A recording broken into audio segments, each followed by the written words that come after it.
Hello and welcome to another Not Chilly game review, and today we're going to be reviewing Deus Ex Human Revolution Director's Edition, which came out on pretty much everything that has ability to play video games.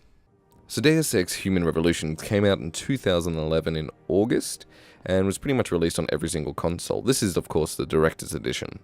And what can I say, the gameplay wise, you're just really just running around stealthing it. I think if you try to play this like an action game, you're gonna be disappointed. The AI is not necessarily smart. You can pretty much just sit around a corner and pop off their heads as they come around.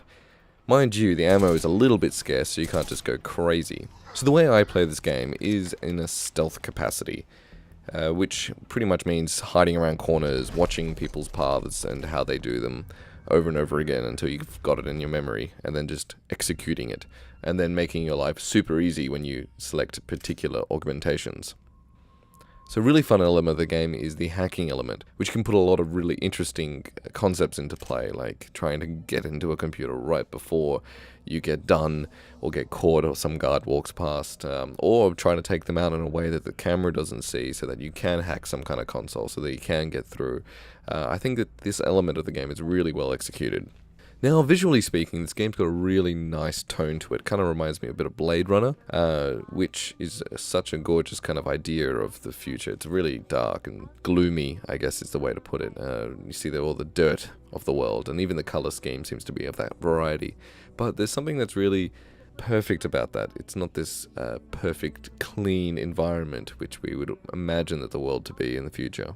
Gameplay, graphic-wise, it looks pretty good, and probably not the most pretty game that you'll ever see on the market around 2011, but it definitely doesn't suffer in that department. I've never sat down and went, oh, this game looks pretty bollocks. Audio-wise, this game sounds pretty amazing. Nothing in particular stands out other than the music, which sounds very much like Mass Effect and Blade Runner kind of had a baby. But going back to the audio special effects, they're punchy, they sound right, they sound satisfying. There's nothing that really kind of pops and stands out in a good way, because it doesn't seem like, they're trying too hard with the effects and trying to create some kind of gore factor, because it's quite an intelligent game. And speaking of an intelligent game, we should probably talk about the story, which is probably its strongest point. The story part of this game is based in a future where augmentation starts becoming popularized. These augmentations have their negatives, as there's a rejection syndrome, which is actually a real thing, where the body doesn't want certain things that seem alien to it, so it tries to bring it out of the system. And so comes the drug element of this game, which everyone needs to be taking who has augmentations to help them reject the rejection syndrome. And that's only the first layer of the story, as the second layer of the story comes from the actual augmentations themselves. Now, it goes into like a morality issue. Is it okay to augment yourself to make yourself better? When does augmentation go too far? Are we trying to better humanity by augmenting ourselves, or are we going to destroy ourselves with augmentations? These are all these questions that are addressed through the game. And these questions you have to make decisions on yourself.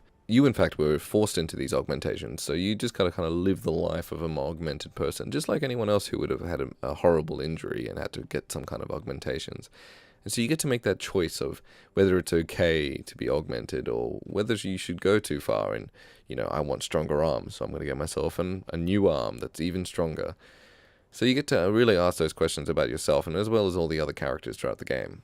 And I almost forgot about the biggest part of this game, which is the dialogue.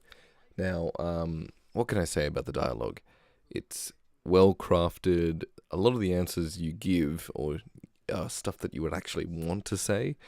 And I think it's really important to engage in that dialogue, because there's a lot of little chains, little extra things you can get if you talk correctly, as it would be.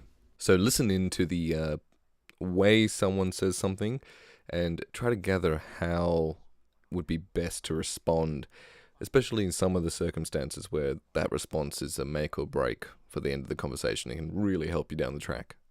Now, the big question is, should you buy this game? Now, in my opinion, I'm going to say yes, I love this game, but I'm also a stealth nut. I love the MGS series, I love the Splinter Cell series, and so I really love the kind of creeping around and watching people's patterns and stuff like that. I love that puzzle that happens. But what I will say, though, is if you're looking for a shooting game, and if you're looking to just blow people's heads off, then this game is definitely not for you. The ammo is limited, which is probably something you don't want if you want to blow people's heads off. And the AI isn't particularly smart, so you don't feel really satisfied when you just shoot the hell out of everyone. But anyway, thank you very much for watching this review. Feel free to drop a comment down below and like if you like. And yeah, thanks very much.